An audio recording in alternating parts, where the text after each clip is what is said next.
What's up, St. Louis? This episode is proudly sponsored by our friends over at St. Louis Closet Company. Jennifer Williams and the entire team over there are absolutely amazing. Ever since we first met them a couple months back to run one of the biggest giveaways we've ever done on Instagram. They just gave us some new swag. We got some amazing new hoodies for fall weather. We're going to be giving it out to our guests. But more importantly, St. Louis Closet Company is woman-owned right here in St. Louis. And if you guys are looking to get organized and get your life back on track, stop by their showroom at 2626 South Big Bend, or give them a call at 314-781-9000. Thank you, St. Louis Closet Co. Love you guys.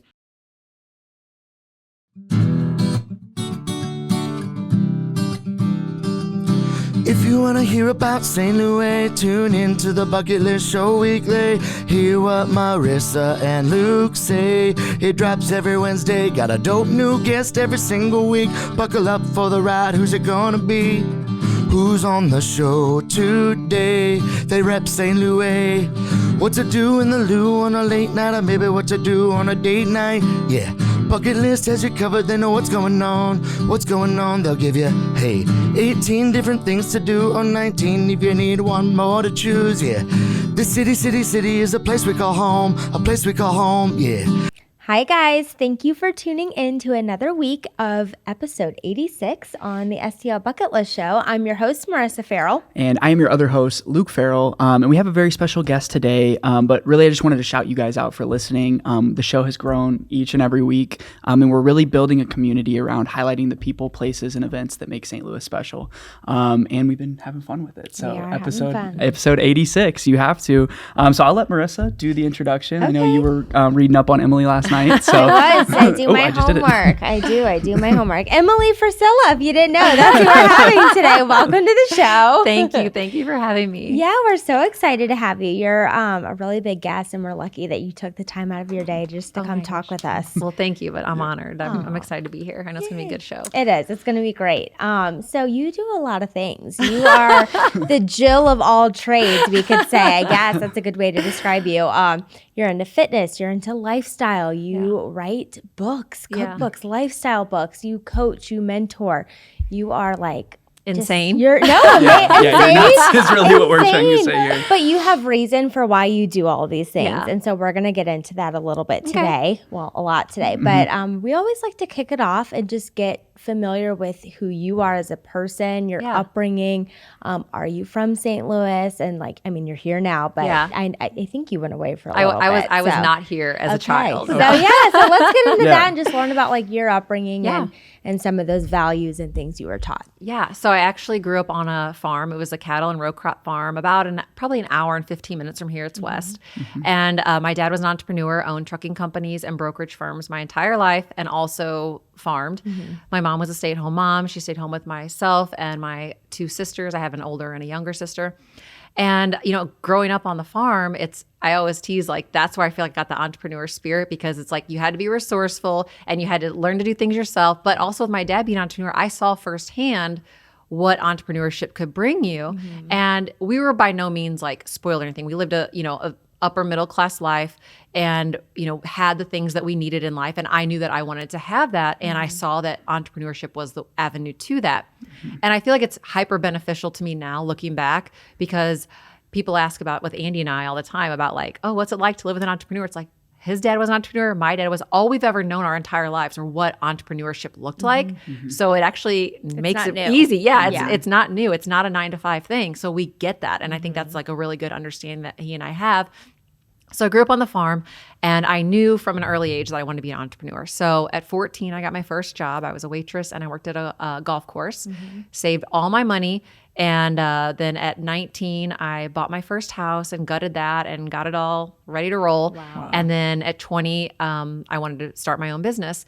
And so I found a property, and I bought the building and the land, and there was a storage unit behind it. So I purchased that at 20 and made that into my very first brick and mortar business. It was a luxury flower shop, a gift boutique. I did tuxedo rentals, wedding planning. Oh, so it was all home wedding decor stuff, pretty much. Wow. One-stop shop. That is a one-stop shop. We needed that.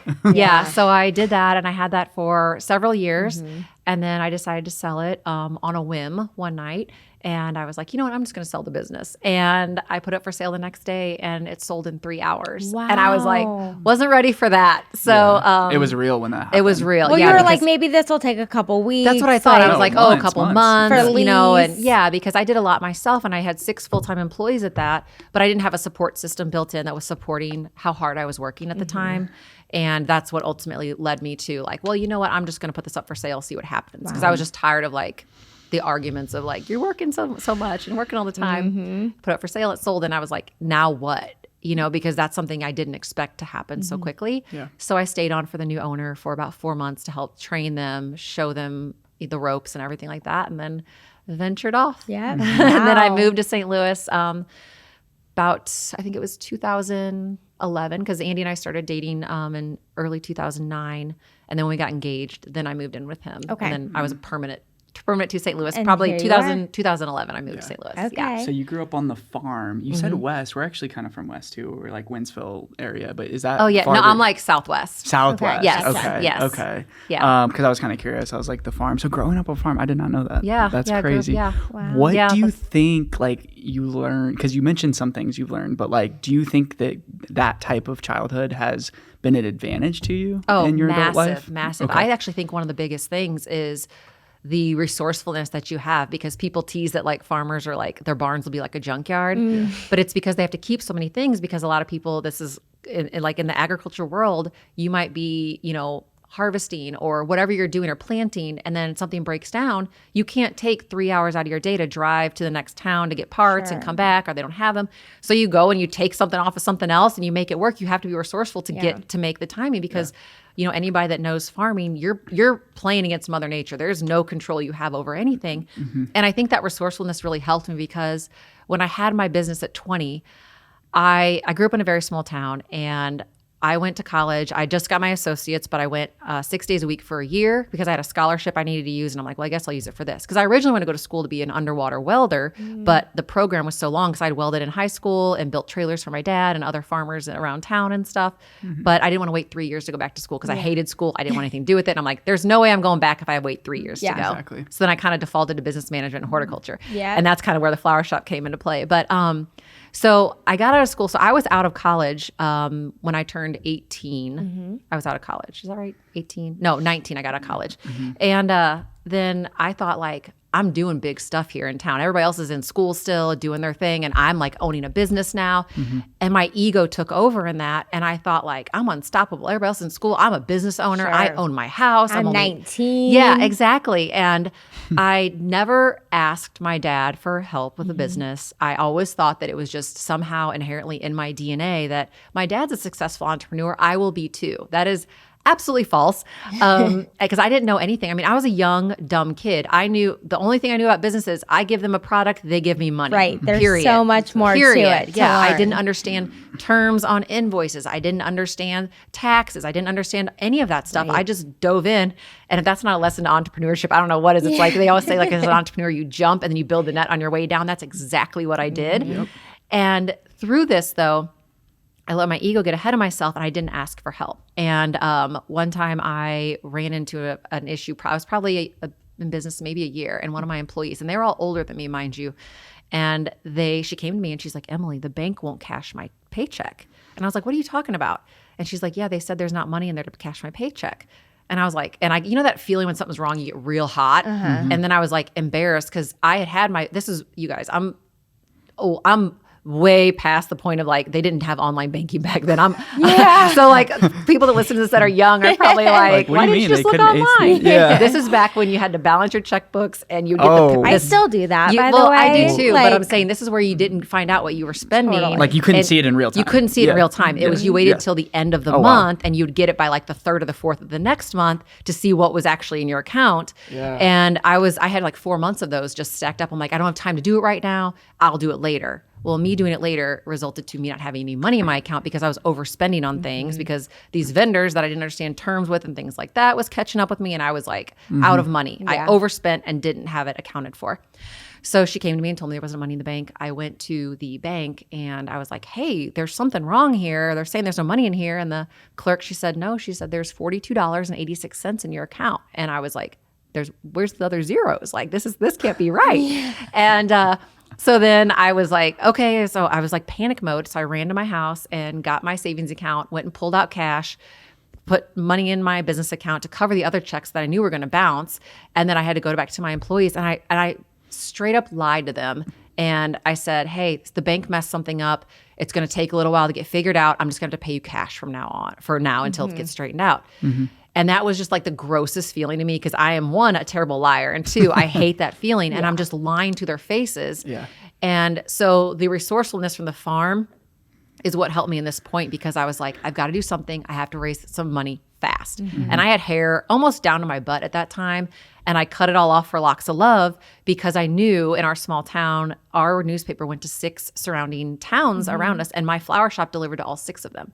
And they would always put the kind of like, it's funny to think of like a bigger town paper. Yeah. You'd have like important stuff on the front page. Right. Well, in our town, like me cutting my hair was front page news. You were front page. Yes. Yeah. And you're like, I need some marketing right well, now. I knew it, because I couldn't afford marketing. And I'm like, I've got to get some money coming in. So I cut my hair off. I would love to say that it was like, oh, I'm just doing it for charity. It was not that. It was a totally reason. selfish. Yeah. I was trying to get money for my business to be able to pay the mortgage on That it. is savvy. But that's not savvy. selfish, So- because you were trying to take care of your employees So too. there's a picture of me holding up my little ponytail and saying that. And then like We need to find that for the episode. We'll I drop will. it I need to go through. I need to find that, find Yes, that send it picture. to us. And then I've looked online once, and it's not online because Yeah. the newspapers Yeah, won't they put it didn't have online. digital. Sure. But I need to go back and find it. But then like I would do things like to raise this money of like, I was now digging through my trash of dead flowers, putting it in foam and putting super glue cobwebs around it, putting a spider on it, calling them dead bouquets for people's over the hill birthdays and things. And it became like a huge seller. Like people were literally buying my trash. Yeah. Like I would sell trash for like $40, and it was just like wild to me. Yep. And I just would do all kinds of things that to be able to get my business out there.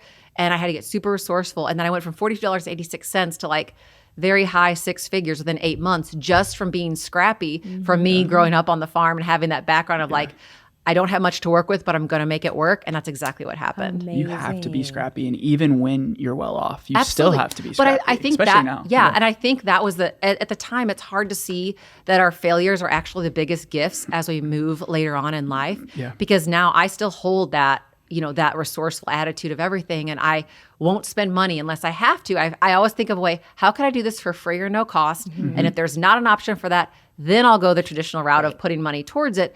But I think a lot of times people just want to throw money at something that's what's going to make it work. It's not the money that makes it work. It's the mind behind the money that makes it work. Correct. And so I think that was one of the biggest lessons I learned growing up is that resourceful attitude. Oh my goodness. Yeah. Wow. What a cool story. Just like, that's great. It's cool now that I'm not in it anymore. Yeah, because but- we're way past that. Listen to Yeah. this funny story I have to Yeah. tell you about my journey. Yeah, but you know what's crazy? In my latest book that I came out with, I didn't tell anyone that story until my book came out. And I felt sick in my stomach for like over a decade about that. And then finally feel when I was free writing- now? Yeah. Good. I don't know if my employees read it or not, but they're probably like, oh, that makes sense. Why- Oh, You're like, ooh, that's because I stinky. held, read this? yeah, because I held on to that like nasty lie that I told them for so long. And if I would have been transparent and open with them and said, look, guys, I messed up. Here's what we need to do to fix it. Can you help me? But again, like I mentioned, they were all older than me. So I thought that they were going to think I was this young, dumb kid that didn't know what I was doing, which is actually true. I was young and dumb and did not know what I was doing. But I didn't know if they would be able to rally behind me and actually believe in me. So then I had to like do all this fighting to keep the business alive on my own. Whereas now in hindsight, looking back, had I just been even just slightly transparent with them, Right. it would have made it a lot easier. Totally. And I think that's what I love about so I'm a business owner too, but I started in I'm 28, but I started and I had people like Ed, you, Andy, and I could just watch your guys' videos and I could learn stuff without when you were starting, you're like, and I think Andy had mentioned this on his podcast before of we just had like a book or one book, but not like YouTube and all this other stuff that now we are just able to like ask. And then you guys as entrepreneurs that have been seasoned are open to answering people's questions. Absolutely. Like, sending people a DM and people are going to respond to you. Like if you want to talk to somebody, you can find a way to talk to them. Yeah. And we live in a world where it's so accessible to do that now. So Right. So it's a lot easier, but it's still always going to be hard, but you still have to be scrappy. But we have so much more advantages to get it done faster. Right. Now. Exactly. Yeah. And to take advantage of it. It's such a key point in that because there is so much at your fingertips now where back whenever Andy started his company and I started mine, because Andy started his in 99 with Supplement Superstores. And I guess I started my company in 2002, I believe it was. right there. Pretty close. it was about the same. Where like, there wasn't anything, and there wasn't anything out there. And like I mentioned, me growing up in a small town, personal development was not even a thing. It was I did not know anything about. You could have said Tony Robbins, and I would have said who, because he was kind of like the godfather of personal development back then. And I had no idea who that was because it wasn't a thing back then. It was literally, trial by fire. And now there's so much at people's fingertips with, like you said, like YouTube, there's entrepreneurship academies, there's Skillshare, there's so much there to learn and enhance. So it's one of those things where it's like, it's such a huge advantage for people and they need to, they need to use that. Yeah. Use your resources. We got to sift through it though. There's a lot of bullshit out there too. Well, and that's, I could go on that topic. We could do the whole podcast in that, but there's one thing. Yeah. Andy and I always say it's, if you're taking advice from someone, can you go to one of their buildings? Can you actually see what they do? Right. Do you see what they own? Or is it just them talking behind a microphone about something that there's no social proof to what they're actually preaching about? Something. I think there's a quote I always say is, if they have what I want and have been where I've been, then I'll I'm looking at people that have what I want and they've been where I've been, because then you're like, okay. That's valuable advice. If your only job is selling courses, then if your only job is to sell courses. Yeah, exactly. And that's the thing, is they make their money off of selling courses, and they're preaching success, but all they've done is sell a digital product. Right. It's a totally different space. Like you can get that sale one time, but what are you doing for your customer loyalty? What are you doing to, show them that you actually care and furthering education? Yeah, exactly. It's like, it's attention over brand. They're getting attention now, but they're not actually building a brand. Right. No, that's absolutely true. So we're married. So I kind of want to hear about your guys' love story, because you guys said that you started so you didn't meet, you said until 2009, but you guys had businesses. So tell us about, we always just love the love stories. We do love the love stories. And because I think for us, just working together, I mean, I'm a teacher and he is a business owner, but this is something that we do together, running the page, and there's a lot to that. And so we're always just curious, seeking. We're just curious of how it works for other people. Yeah. So I met Andy first back in 2006. And this is after I sold my flower shop, and I took a job. So I love to cook and everything like that. So I actually started selling Pampered Chef a long time ago when I had my house, because I was like, well, I want all this stuff, but I couldn't afford it. So I'll sell it and get it for free or a discount. That was my whole thing. Hey. So I started doing that. And then my boss, it was her and then her two brothers that owned this company. And she had held a show just randomly, you guys know, everybody knows, Pampered, all those parties, you book a show, your friends book a show, whatever. So my later to be boss, she had booked a show with me. And then I was general manager at a gym for my friend while she was going through a divorce. She needed some help. And so after I left my flower shop, I went to help her for a while, because I was trying to figure out, what am I going to do with my life? Because again, the flower shop sold so quickly. I just sold my business. Right. And so my boss had called, or she wasn't my boss at the time. She had called me and said, hey, can you give me a buzz, blah, blah, because I was looking for something and I had my resume on monster.com. And she called me and I got it. This is when you still had answering machines at your house. And I was like, oh, I'll call her later when I get to the gym. I'm sure it's a warranty issue with a pan or something like that. And she calls me and she's like, hey, I found your resume on Monster. I actually have a spot, blah, blah. So she had knew me from my personality of being at her house and doing this show, that she then hired me to be their accounting manager and office manager at their design firm. So I ended up taking the job there, and I met Andy a month after I started working there. And we were both in a relationship at the time, zero romantic anything. He was just a customer, So, but I had first actually physically met him in 2006. And then I was actually his bill collector, because he had just started, he had 2 stores down in Springfield, supplement superstores, and then he was moving back to St. Louis and taking over some stores that were here that was going under. So he bought them from the old owner, and we had done some vehicle wrap for him, and he couldn't pay the bill because he was $70,000 in credit card debt. They were just getting up, but he was in credit card debt because he was funding the business. Right. It wasn't frivolous spending. Yeah. And I would have to call him because he wasn't paying the bill, and I was trying to negotiate payment terms with him, or hey, can we get this paid? Hey, we can do $50 a week. Just a little bit. Trying to figure something out. And then we just kind of went from there, where it's I go from his bill collector, and then in 2009.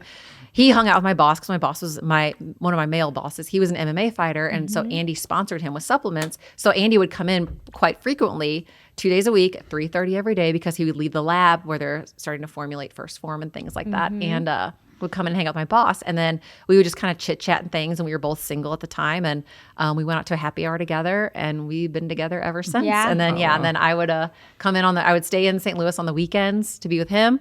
And then when we got engaged, then I moved in with him. Oh, that's and we'll be so married sweet. 11 years by the time this airs. Wow. Oh, your 11 years coming up? Just coming up. Yeah. Oh my gosh. That's amazing. Congratulations. Yay, Thank you. congrats. Happy anniversary. What a funny and awesome story. I know, people you went hear from it, they're collecting bills. But and like, it's that's always hilarious. like that. I love isn't that. it? Yeah. It's like that. It always starts out. unexpected. Yeah, it always starts out unique. I know. I tell people that story and they think I'm lying. I'm like, nope. I was like hunting him down for money. For, Yeah. You know, pay your bills, pay your So bills. you were at a design, like you guys did wraps and vehicle stuff. Yeah, it was and, like, called Vinyl Images. It's a great company in Fenton. They do I like think I do know vehicle them. wraps and signs Yeah. and stuff. It's a great company. Yeah. That is so funny. Yeah. So you mentioned food, and we're big foodies. So I want to talk through some of the food. I know you have 2 cookbooks. Correct. Okay. Yes. Bestsellers. Yes. Bestsellers. So let's talk about your love for food. Were you always a foodie growing up on the farm? Yes. Okay. I was a chubby food loving child. No way. Dude, you There's grew up no on a way. farm. It's gravy. You just It's eat all chicken the time. fried steak. It's fried Bacon. chicken. Oh, wow. Yeah, Yeah. everything. So I've always loved food. And actually I got into the cookbooks because I wanted a cookbook that was healthy, and everything I found was like bogus ingredients. I couldn't find it, or it took forever to cook, or it was like complicated. Like I wanted stuff that I could work, come home and make something in like 30 minutes and then be eating, and that's Yep. it. And feel good Yeah, after. exactly. And so, I wanted to start taking my health more serious. This was probably back in 2010 or 11. I started writing the books. And I would go to like Barnes and Noble trying to find a cookbook, couldn't find it. So obviously in pure entrepreneur fashion, I'm like, I'll just write my own. That's literally how it came out. I was like, I'll just write my own. And so I started writing my own. It took a long time because I was still working at Vinyl Images at the time. So I would write it like at night or on the weekends. And testing recipes is kind of like annoying and grueling. It's so many. So it's not just like, oh, I'll make this and it's perfect. It's a lot of tweaking. So it was taking me a very long time to get through these recipes. And then we used to have a Christmas break there where you'd be off from Christmas to New Year's. And then Andy and I had a conversation. We were married at the time. This was in 2014. And we had a conversation and he was like, why don't you, quit your career and get your cookbook done and, launch that? Because that's really ultimately what I wanted. And so then we talked about it for about a week or two. And then when I went back to work, I let them, gave them my notice, and they were like, super like sweet about it. And they knew like, that's what you've got to do. Like you've got, Amazing. they were so good to me. And so then I wrote the cookbook, and then it came out that following October. So my last day was in February 2015. The cookbook came out that October. Okay. And then the second one I wrote 3 years later. And I made it's called the Saints Plate Sinner's Dinner. So it's like a double-sided. You'd go to the checkout line at the store and you see like Cosmo magazine where it's like one side is this and you flip it over and it's a different kind of element to Cosmo. That's where I got the idea for this book, because it's a double-sided cookbook. Oh, cool. So, and us being in like the fitness industry, a lot of time it's like the cheat meal or whatever. Yeah. And I was like, well, I'll just do 2 books in one. So like half the book is all healthy and clean, and half the book are like more like indulgent, cheat that's meals really and stuff. cute. Yeah. I love it. So I came out with that cookbook in 2018, I guess it was, I think. Yeah. Amazing. Yeah. Wow. So I got into it just because I just couldn't find what I wanted, so I made my own. Yeah. So what's incredible. that process of like, where are your recipes? Is it just like stuff you throw together, or like Yeah. is some of it like So family recipes, or what? Yeah. So in the Saints Plate Sinner's Dinner, the Sinner's Dinner side has recipes that are from like my mom, my grandma, my sisters, just ones that I like and ones that I created, just kind of like some of our favorite stuff we have at like holidays and Right. such. And then the healthy recipes are ones that, I really like, or like I'll try a dish that's maybe a not healthy one, and I will make a healthier version to it, like healthy chicken Parmesan type, for example, things like that.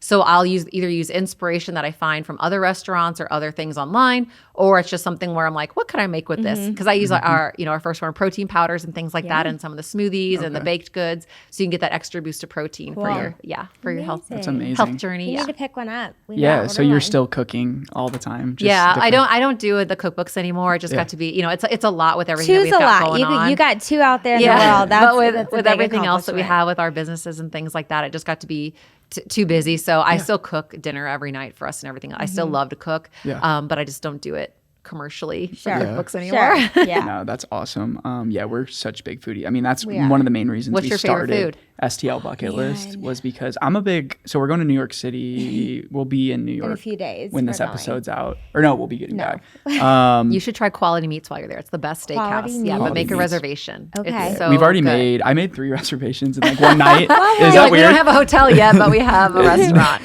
So- Honestly, we did. So That's not weird. Resi.com was like, are you sure you want to make another reservation? You just made one for 6 p.m. I made one for 9 p.m. as well because I wanted to try 2 different restaurants, but we're going to that's cool. split Small some at each. bites, like stuff. small bites. Yeah. So my favorite foods, I like Asian infused. So like my favorite restaurant to go to all the time, like quick, easy Noodle House right here, or Miley, which is really good. If we want to eat like a cheap meal, like Grace Meat and 3, their fried chicken, fried fish in the Grove, they're amazing. I would say Italian and Asian. Yeah, it's my favorite. Like I'm I love big Mexican sushi. food, I though. love rice. I'm a big I think I could be a pescatarian, honestly. Like I could eat salmon every day. Well, I since love you've been it. pregnant, you really haven't been wanting to eat meat for the longest time. Now you just At started the eating beginning, meat. I mean, Yeah. I was like grossed out by it. It was Yeah, a symptom. my sister had the same thing when she It was was pregnant. She's like, she didn't weird. want to touch raw chicken to cook it or That's anything. what I'm saying. Like I did not cook for like probably 6 or 7 weeks, I think. Yeah, I and remember. then He's like, oh darn, we have to eat out of a restaurant. No, it was it was nice. bad. But he actually cooked. He would like bring like he was just like catering like dinner plates. Yeah, to I me, was and being I'm a good like, husband. "Thanks, You're like, Lord." wait, maybe this isn't so bad. I know. Yeah, you're like, I'm sick. I'm feeling sick. better, but I'm like, oh, I don't feel very good today. But yeah, no, we like to eat for sure. But yeah, I would say like Mexican food. You don't love it's not Mexican my food as much, but favorite. I love Mexican food and margaritas. Yeah. Like that's like a perfect day for me when it's Queso sunny fixes out. everything. Queso Yeah. I do love. I'll like some queso with chorizo in it. Like yeah. I'm happy with that. But So then I can ask you the question of this. So I know people say like the death row meal, but like that's like the last meal you would Yeah. have. Like, do you have one that you're like, this is my go-to. This is what I want to have. Yeah, you know? it would. It's my own lasagna. I would have my own lasagna Okay. and garlic bread. Okay. I love lasagna. It's actually the first meal I ever made for Andy when we were dating, and he's like, it was good, and he's like, that's what made you get me, or something like that. But yeah, it would probably be just like lasagna with garlic bread. I love Italian food. Yeah. So it'd probably just be that. The lasagna. any Italian. I mean, my family's Just give me Italian. pasta, So like, pasta. Give Yeah. me pasta, and I'm Yeah. happy. Lasagna. Honestly. Yeah, that's good. That's so funny. It's like such a go-to comfort food, but I love it. Yeah. And it's like a process of making it too. It's I like know, there's yeah. something beautiful about making lasagna. And I as make well. a huge lasagna. One time I was like, a bunch of It's slices. so heavy. Yeah, it's like it's a 9x13 pan, but one day I was like, this thing is so heavy. How much does it weigh? And I got on the scale, and then I held the pan and got on the scale. It weighs 17 pounds. It is Damn, huge. that's not what I was expecting. There's like 30 layers. It's like insane. But you can eat it yeah. for days and days and oh days yeah, and and days. it's and almost days. better Gooey, to eat it. yummy. Yeah. Sounds good. I could go for a lasagna. Bring some over, Emily. Anytime. I'll take it. I'll take it for sure. What's next? What else do we have here? Okay, let's talk about some of your other businesses besides the cookbooks. Yeah. Paper Paper and Plan Co. Paper Plan Co. Let's talk about that Yeah. and how you got into that and how it's going because it's October. Yeah. So Big planner. 2024 planners are coming out, guys. Yes. So I started the Paper and Plan Company in 2020. I've always been a planner and organizer my entire life. Like there's pictures of my mom and dad's pantry where I took like these little labels and I would label the shelves and then make like a key indicator on their door of like shelf A is Ritz crackers and Oh, wow. Honey Nut Cheerio. Like I was very like methodical with it. So I've always loved that from like a very, very early age. And when I had the cookbooks, you know, I had built my audience before I had the cookbook launched. You know, this is part of like building a brand is people, you can't just drop a product and expect to have customers there. It's like you have to provide that value before you ever have an ask for it. Sure. So what I did, this when Snapchat was still like, you know, pretty hot, is I did Snaptorials every day for 14 months, sharing a healthy recipe every single day. And if we would go out to our farm and maybe it's just like if I was in the bar out there at the farm and then we had like a toaster oven out there, I would like, here's how you make a frozen pizza. I would like just be funny about Just it. to put content out. Yeah, Yeah. exactly. And just kind of like, you know, laugh, whatever. Yeah. And so I came out with a healthy recipe every single day. And then I was also kind of letting them in behind the scenes of writing this cookbook, when it's going to be out, sharing all those details with them.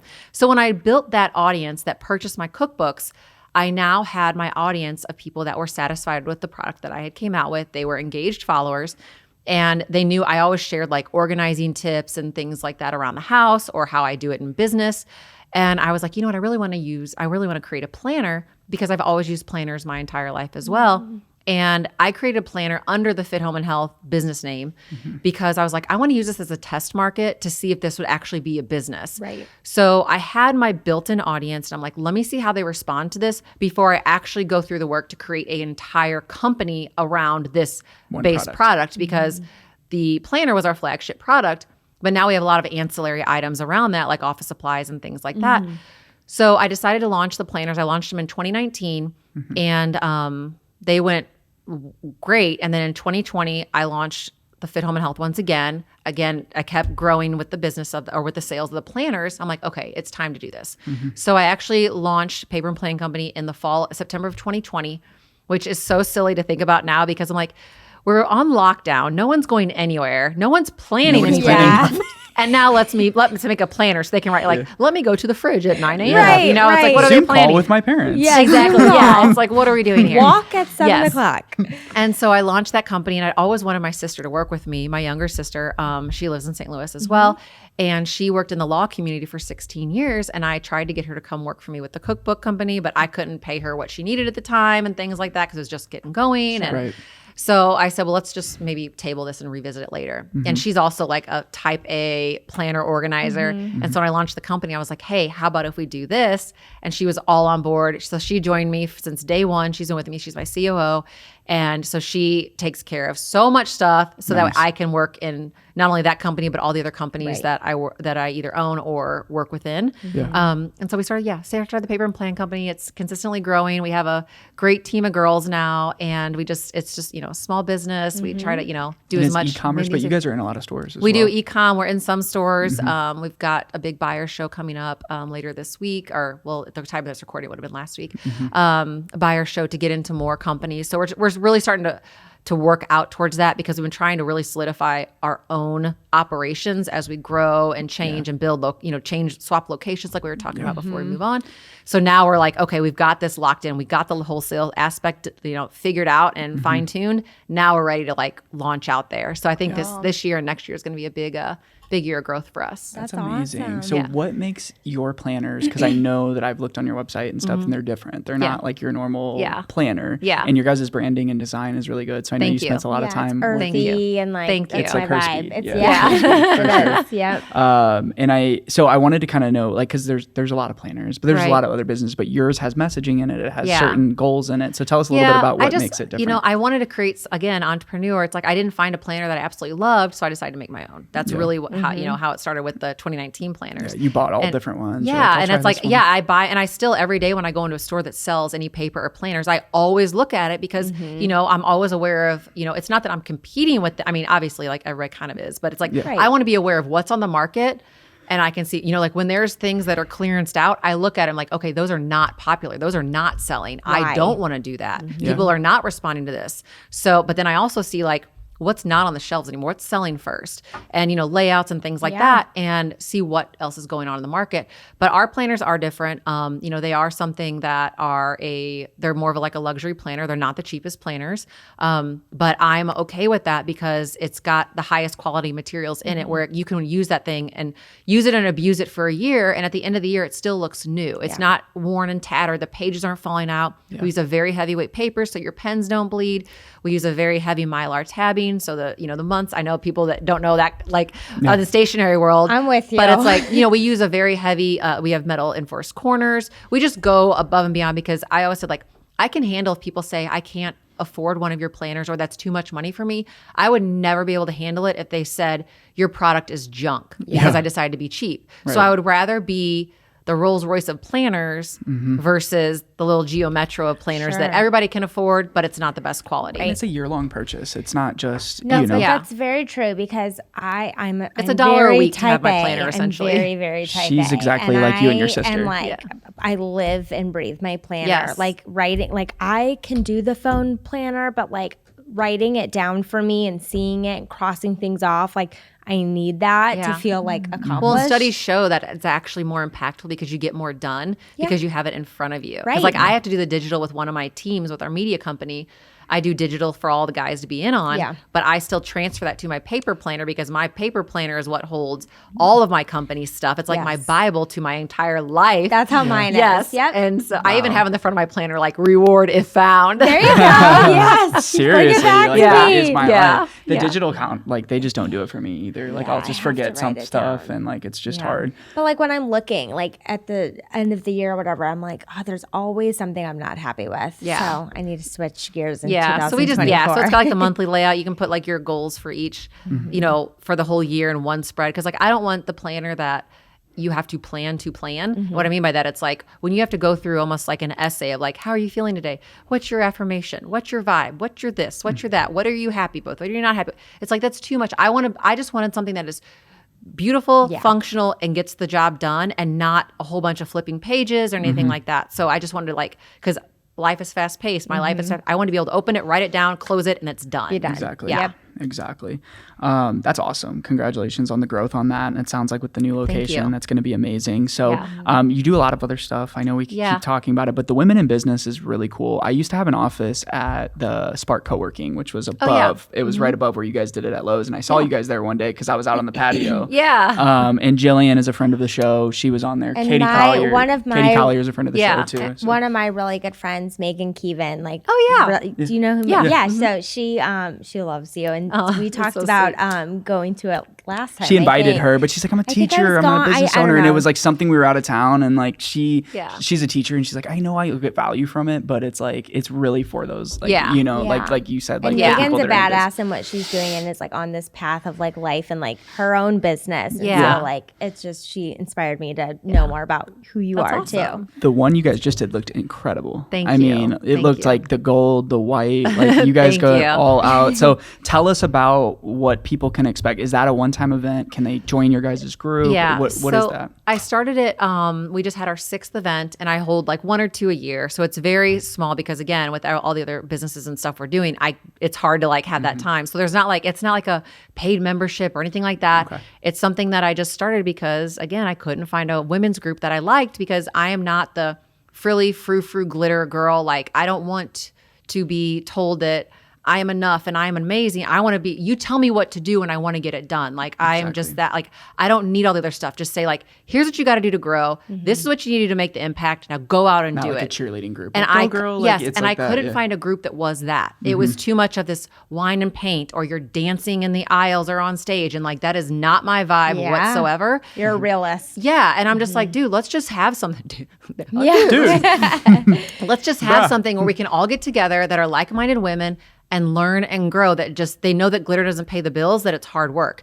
And so the very first year I decided to do this, it was my first solo event I'd ever held. And I was like, okay, if this thing sucks, I don't want it to suck for a ton of people. So I will only sell 35 tickets. Because if it sucks, I only got 35 people to apologize to. And it was send kind of like refunds. a little test Instead run. of 300 people. Exactly. So I held it at the Moonrise the very first year. And it was cool. just like phenomenal because I remember talking to Andy that day or that evening before the dinner because I stayed at the hotel during the events. And I said, I go, this sounds so cheesy, but it's like a movie. Like everybody's getting along. Everybody's cool. There's no drama. There's no cattiness. And it's still been like that 6 years later. And so then every year, like it's gotten a little bit bigger and a little bit bigger. And when I first put the tickets up for sale, I mean, they sell out in about a minute or two. And the very first year when I had 35, it sold out in like 37 seconds. And I was like, okay, maybe I'm onto something here because there's a lot of women that want that type of group. Yeah. And so then I bring in friends that are speakers or I'll hire some speakers that are like, industry, experts. They come in. It's a 3-day workshop. We do the dinners offsite, like really cool dinners and events. We do like the lunch.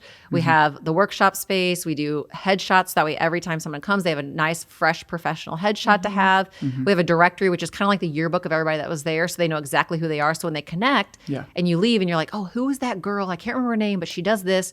You can find that. And it's just, you leave with tactical information you can actually put into play like right there at the moment. It's not selling. We don't sell hope.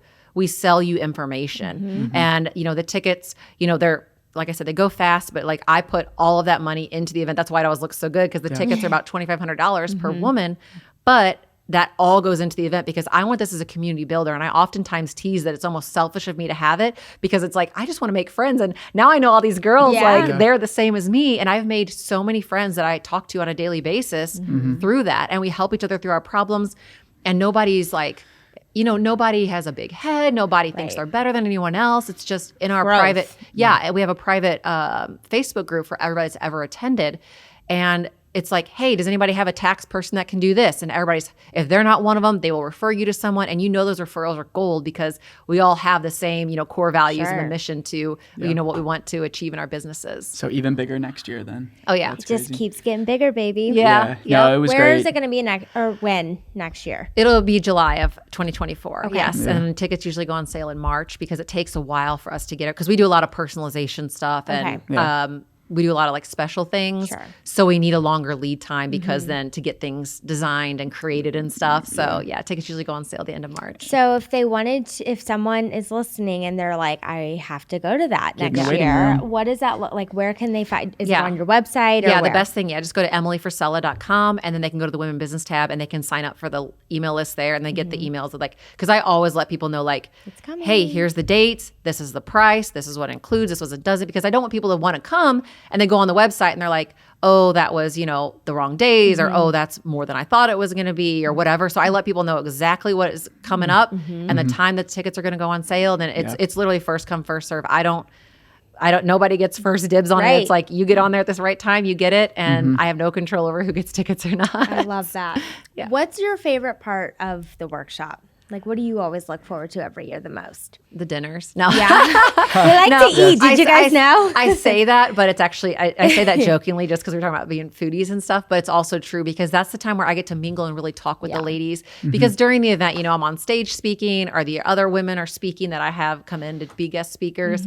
So the dinners are kind of a time to kind of like just chill out, relax, and really get to know each other and, chat. So I really look forward to the dinners to be able to connect with the ladies. Love a good dinner. Yeah. But no, really, like you hungry. connect with people over dinner and just talking. And so I bet that's It cool. is nice. Everybody can dress up and that's swag out a because little we bit. make it like, hey, it's and no boys allowed. attire. Let's go. And you should see it though whenever you go through a restaurant because we'll have like private rooms in the back or something. And there's the diners and there's like 120 women walking through. Guys They're like all these babes coming in. They're like, what is going on here? I want to be in that room. I want to be in that room. Seriously. So I have a question for myself, just like for business advice, and I think this would help the people that are listening too. So I have my hands in a lot of different businesses and different things. Since we've built our community, we have a lot of opportunities come to our plate, and it's fun and it's exciting. But I stretch myself super thin. So like after this, I'm gonna be working late tonight doing stuff, and as the baby comes and as like our life gets on, I'm like I want to be more balanced. So do you have any advice on how to be balanced, or are you still struggling with that too? Yeah, I think it's always a struggle, and I feel like as an entrepreneur, we kind of have to like throw the word balance in the garbage because there's really no such thing. Yeah. I always tease it's like a balance. It's like a blend and a bleed. Like you can't help but they always say like, oh, don't take your work home. You can't help that as an entrepreneur. You don't want it to dominate your life where you guys are laying in bed cuddling and you're like, hang on, I got to send this email, babe. It's not that. It's just there's going to be times where you might have an emergency call one night when you are out to dinner and you have to step out for a couple minutes. So it's just kind of accepting that and knowing that there's not going to be balance. I think actually somehow makes you feel better knowing like I'm not trying to get this perfect, because one of my favorite things that a good friend of ours, Tim Grover, says is he says, when you have balance on a scale, if you have, a traditional scale, you put, balance here and balance here. If you're balanced, the scale reads 0 because it's a perfect balance. So you're not actually doing anything. So there's going to be an imbalance at times. But for me overall, it's like, planner plug. It is my planner because I go through every single Sunday and I look at my week on my electronic calendar that I have with my media teams. Yeah. And then I look through what I have already scheduled here. And what I do is it's so funny because I've always done a top 5 priorities in life. And Andy did this even when I met him. Yeah. He's always done a power list, which is 5 critical tasks a day. So we almost kind of had the same system and didn't even know it when we met.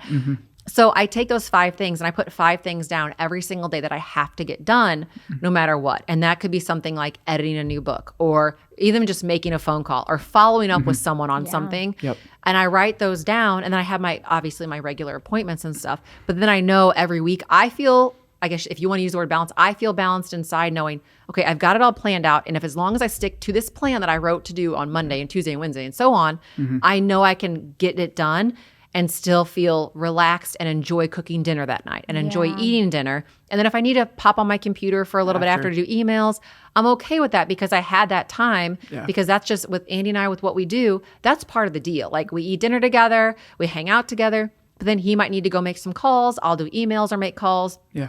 It's just where you're at in the stage of growth, you know? So it's finding out, I think, what works for you, because I think there's too many gurus online telling you what to do, but no one lives your life but you, ever. Right. No matter if you guys know a couple that's also expecting that has businesses. Every business is going to be different. There's going to be different facets to it, different personalities, different emotions, different everything. Yeah. So we can't try to mimic exactly what someone else does. It's, hey, here's a base of what I want. It's like buying a spec home, right? Here's the spec home they offer, but you can also build that, but change a few things to make it work for you, which I think is what is key to remember when we're trying to find this balance. Is it's what's going to work for each of us. That's a great answer. And I think that I'm trying that. And I do the list. And one of the things with the list is then also having employees. You get pulled. Yes. Mondays are my day where I don't schedule any meetings, but it's still everybody's in the office on Mondays. And I get home and I'm like, I did nothing on my list. So then I work all night Monday. Hard. Yeah. That's that's such a realistic thing, because when you have employees, it's like, hey, what about this? Or can you approve this? What are we going to do about this? And there's a lot of stuff coming to you where if you were just solo, boom, you can knock it out. But when you have everybody else to kind of like manage, the solo entrepreneur days. I do miss. You know what? That's a thing that people like. Yeah, I do miss those days. So one thing that I do Love you guys to help that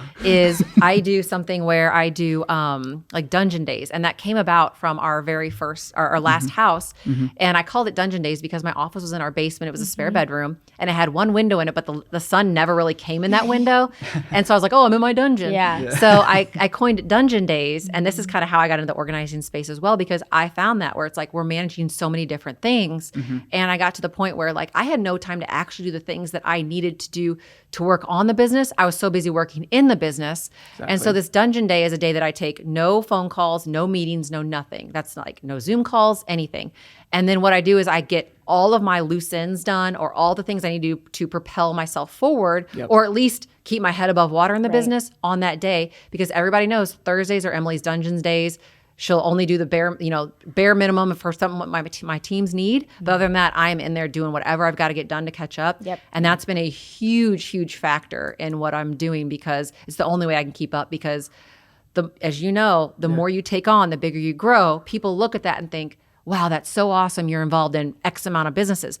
They don't understand the mental, physical, and emotional pull of having all of those businesses or having your hand in something like that until they're actually in it. Because people think, oh, that's so cool.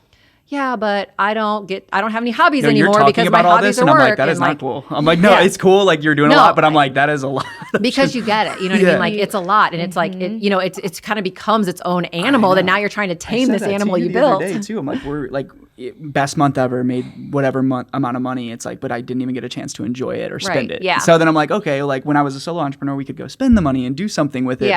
But no, you're right. And like we're building something special and we're trying really hard. But yeah, it is not as cool as it looks like. Not as cool as it looks. You have to play long term. You have to know that, yes, the quote success, the joy, the fun will happen.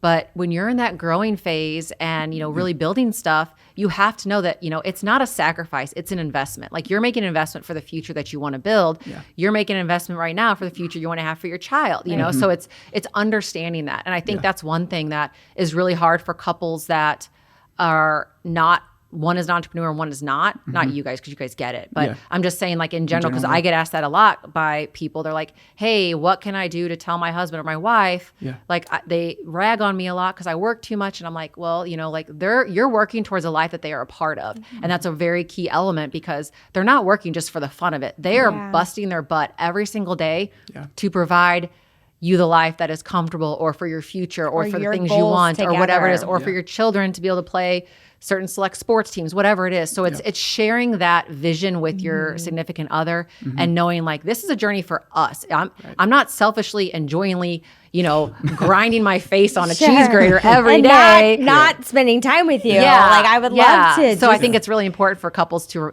keep that in mind. 100%. That is very helpful advice. I'm going to clip that. But it's great. I mean, and I feel like, I don't know, in the last year or so, because at the start it was like fun, and then you got to a point where it was like so busy, and I'm like, hi, I'm still here, and then it was like a point too where I was like you see where it's going, and you see the big picture, like you're saying, like we're working towards our goals and our family and our future, and like you have to and communicating, like saying, hey, I really need to get this done on Sunday. I'm going to be working on Sunday. Exactly. And that's a huge thing is the communication element, because again, it's not that you want to be away from her or you want to not be at family events and things, but when you're providing a living for not just yourselves, but now you have other people you're responsible for, it is a completely different ballgame. When you get employees, it changes dramatically because it's not about you anymore. If you fail, it's just on you. You get another job, you're good. Yeah. If you fail and your employees, now you're affecting their livelihood. Yes, and their children. Are they going to be able to eat? So there's a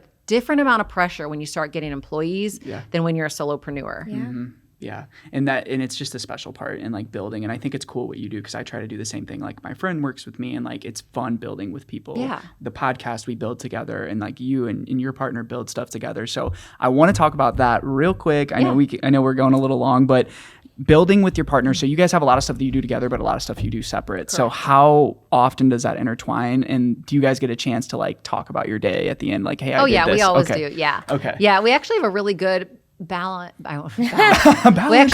We actually have a really good situation. Situation. No, and I think that we both get it because I see what he goes through, he sees what I go through, and we work on the same projects together. So I think that's something where it's almost became this like unwritten thing with us. Whenever I started working for him, I started working with Andy, I guess maybe 7-ish years ago. Mm-hmm. And I started, I'm the CEO of his personal brand, like the podcast, the Otis and Charlie book, 75 Hard, those things. Then also the CEO of Arete Syndicate, which is like our international entrepreneur academy. Mm-hmm. And so I know what is involved in that. And obviously like we run that out of the First Form building. So I see what he's doing with First Form, with S2, with, Univita, with Olympus, like all the other brands.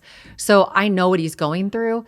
And so for us working together, it's actually been pretty enjoyable because I know him, he knows me obviously. So I'm able to help kind of like steer the ship with our team as to what I know that he will like. Like the other day, for instance, someone said, okay, well, I'm going to text him this. I'll go, no, write number 1 this, number 2 this, number 3 this in a text, and say, tell me which number you want. That way he's quick. He's, when Andy's out busy, he can just write 3 and it's done. It's not having to retype. It's just like little things that you know about each other and how what's going to be best for their schedule to keep their flow going and be less interruption for them. Because he is always handling 8,000 things at once. So I am like I always try to like alleviate any of that stress from him. Yeah. And we're really good. Like right now we're in a very busy like growing season right now. But usually it's like we try not to really talk about work when we get home. It's like when we're home, we're home. And he says like, it's like when you get home from work, you take off the armor of an entrepreneur and put on your outfit of being a husband, or a parent. And so that's something that's been like really good for us. And again, it's like, I know that if he's had a bad day or I've had a bad day, we get it. We let each other just like vent or be. Yeah. And we understand that. So there is beauty in working together. And I think a lot of times people try to work together with their spouse, but it's like that, and it doesn't always work out. Yeah. But I think it's because we both came from entrepreneur backgrounds where it has helped us because we both understand that there's not a typical we eat dinner at exactly 7 o'clock every night. Sometimes it'll be 9 o'clock because he's got to be at the office late or I've got to be somewhere else, for work. So I think it's really just boils down to what you said a while ago, like just the communication aspect of it. You have to communicate. A lot of people we've had on the podcast, local entrepreneurs work with their spouses. Like a lot of people that we've had on, like we've had a lot of spouses on, but I think it's nice, different. And then you, like you said, and it's the same thing. I mean, it's just a grind. I love it. We could talk about it all day. Yeah. I actually came about it by accident though, because one day we were sitting actually at Billy G's and I was like, this has been years ago. And I go, well, why don't you do this? We were talking about something. And he goes, well, do you just want to manage my shit? And I was like, sure. He's like, well, could you do mine and yours? And I was like, sure. And so then that's whenever I started it all. And then now like his stuff has grown immensely and my stuff's growing and I'm like, oh dang. So then we had to start getting like, some help. Right. Like I had to get like two assistants for me to help with Do stuff. you guys answer your own DMs mostly, all of them? Oh yeah, we both manage all our own socials. Okay. And I manage like 6 different pages that I have and he manages all his own social. Yeah, because like with mine, Paper and Plan Company, I have a book club, Freedom you guys have Reads. a dog page too. We have our dogs page. We have our dog page. Has more followers than most influencers. They got their own books. When and is Andy stuff dropping his car page? I thought he was doing a car show gotta on wait. YouTube. You gotta wait. I've been waiting for that. I know. They talked about it on the gotta pod, wait. and I was like, "Come on, I'm trying to see some of those cars." We'll chat after the podcast. Okay. But yeah, so we do all our own Instagrams and stuff because like that's the thing is like you make those connections with people online. You want to talk to them. Yes, and like I just think it's so robotic when people have someone else Automated almost like an responses. autoresponder, and like I'll know you in person. It'd be like you and I talking and me know you in person, and then I get like, hey, what's up? And you're like, I'm fine, thank you. It's just there's not that personal touch, and like the thing is that your Instagram quote followers, I always look at it as your supporters because those are the people that they allow me to do what I do in life. Right. Yeah. So why would I want to give that to someone else to handle? No, you're exactly right. It's me. I am the brand. Yeah. Like you, especially when it's personal. So our page, it's an influencer page, I guess. I don't like that word either, but it's like we don't have a face to the brand, so it's kind of removed. So we can have like contributors, and it's like more of a digital magazine, but like somebody like talking in your voice, like it would have to be your sister or somebody like on your team. Yeah, and like I'm not a well polished person. I'm more of like, like, hey, what's up? And I'm very sarcastic, and you know what I mean? And people know that humor. Yeah. But if I had someone else come in and let's say I'm always like sarcastic and teasing with you and they come in and like, yes, thank you so much, ma'am. So and you're like, wait a second. This And it's is like not some person from another country, like Where's a Fiverr she at thing. though? Yeah, exactly. Yeah. That's crazy. Would you call yourself an influencer then? I don't like that You were word. kind I of know, we like don't like you were it kind of either. like a previous. You've been in Yeah, like an I did for- influencer work before, but here's the thing: is I did. So I've always been very much so like the resourceful aspect of things, where I want to be able to like fund everything myself on being scrappy. Yeah. No matter if I could fund it from my bank account, I want to be like, I want to earn this to do this. Exactly. And so part of me, whenever I was doing more influencer work, I was like, I will fund my cookbooks by my influencer work. Yeah, like and that's you'll what do paid an for all of ad. it. So You'll I do didn't an have to ad spend real a quick. dime of Love that. quote my money, or anything like that to do that. I was like, I'm just going to do this as a means to get this going. And then that's kind of like, I only partner with one. I partner with Cozy Earth now, and they're phenomenal just because I love their products and I've used them for years. And when they said, hey, do you want to do this? I'm like, well, it made sense because like, I already use your stuff. I love it.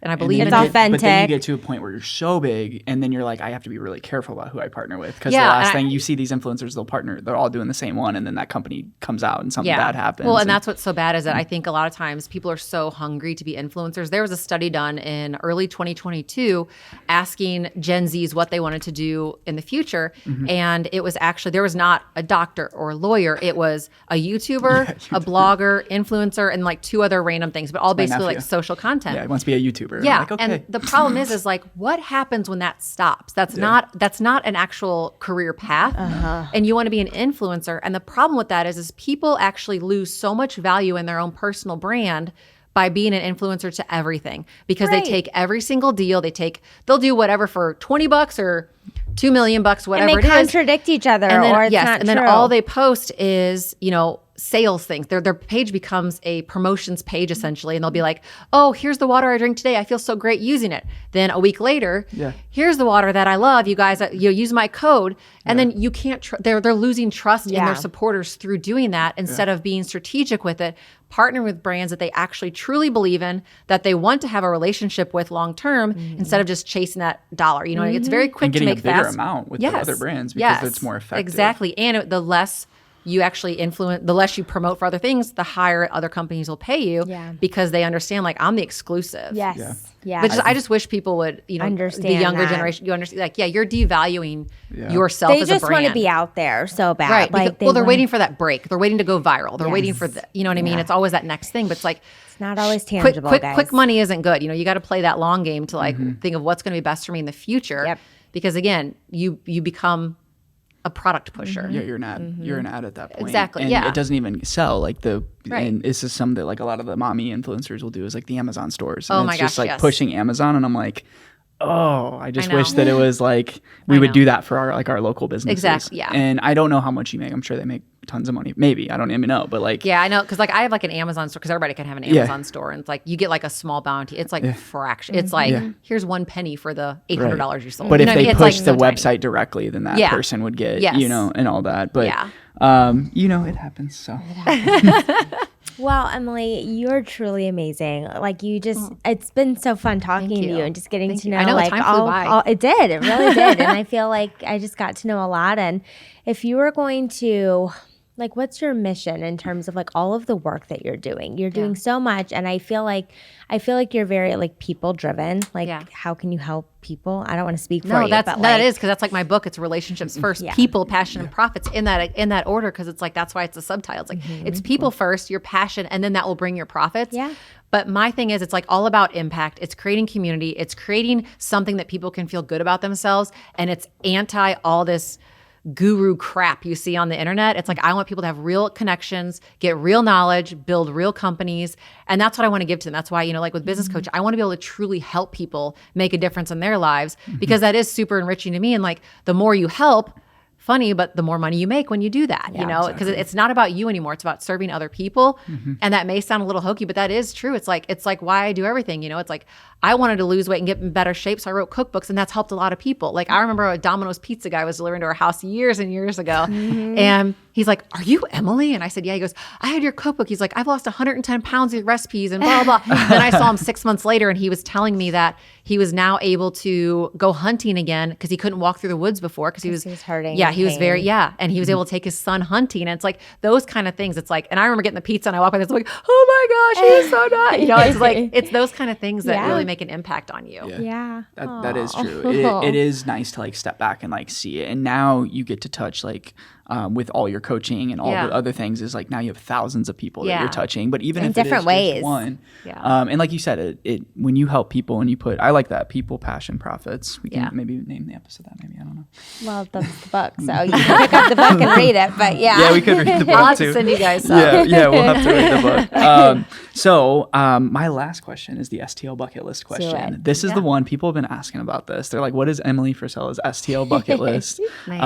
So this is different for everyone. Our idea of an STL bucket list is different, but it's not things you want to do before you go on, but it's basically things that you guys love to do together. Maybe this could be parks, this could be restaurants, this could be events, different things in St. Louis. So places to shop. Somebody comes in town, one of your girlfriends comes in town. Like, tell us about some of your STL bucket list spots in St. Louis. I think, restaurants, I have too many and too many friends that own restaurants. So love you all. Yeah, we love all of those. Good food in St. Louis, though. Yeah, There's great food, restaurants in St. Louis. But I would say probably one of my favorite places, and I always order from them for all parties and events, is Cake House Design. My friend Lindsay owns that. Yeah. She's phenomenal, so talented, so love her.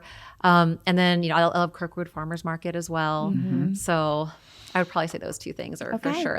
They just did their fall, so they got all the pumpkins out there it's always right so now. pretty. Yeah. And then you can walk across the street and go There's shop just at so much there. Christopher's Yes, and go to little exactly. boutiques and get coffee at Taleo over there. It's that time of year just to be out and just support local and just get into the shops, get into the food scene, try something new.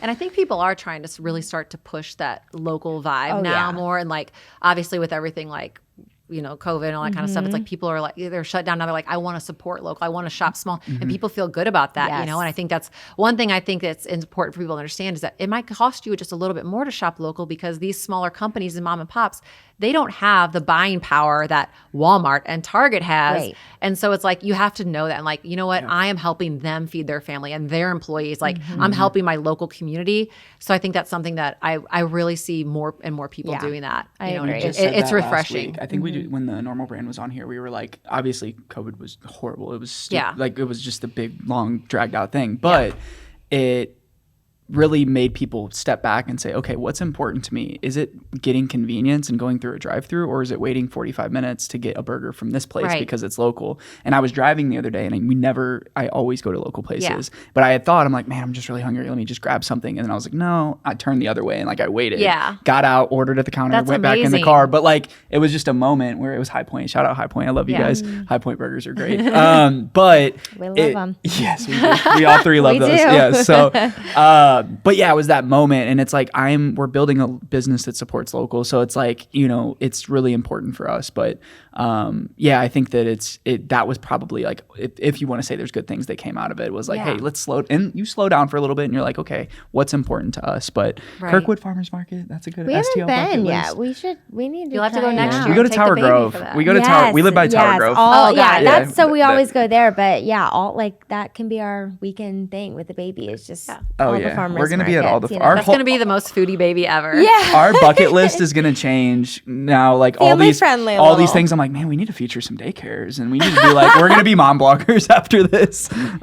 So we're gonna need some tips on organization, and we're gonna be like, okay, come with me in my closet. So St. Louis Closet, shout out Jennifer who gave us this. She's gonna do our closet. Oh, cool. And she's like, oh, we can document it. So like on our Instagram, it's gonna be like us doing the There's closet. nothing better than that. When we moved into our house that we live in now, I had my friend who owned a organizing company at the time, and I had a closet company come in. I was like, do this, we need this, and it was like heaven to me because I always tease. It's like, you know, Andy loves cars, I love organizing, so it's like, this is like organization porn to me. It's like my I just dream. love it because it's like, oh, everything's labeled and it's perfect. That's how I am. So the closet, we're building a house too. So like they're gonna do it right exciting. before we build it, or like right when it's done. So then we're gonna go in, and we live in a city house now that is not. We have no closet. Well, they're old, small, yeah, and the I have way architecture too back many then. clothes and way too many shoes and way too many bags, and we're done. making do. That's exciting. It is, yeah. Well, thank you, Emily, for making the time. Thank you. Really appreciate it. If you want to leave anybody, do you like with any links? Just emilyfrisella.com. Yeah, is that that's the best? Yeah, Instagram is just Emily Frisella, and if you go to there,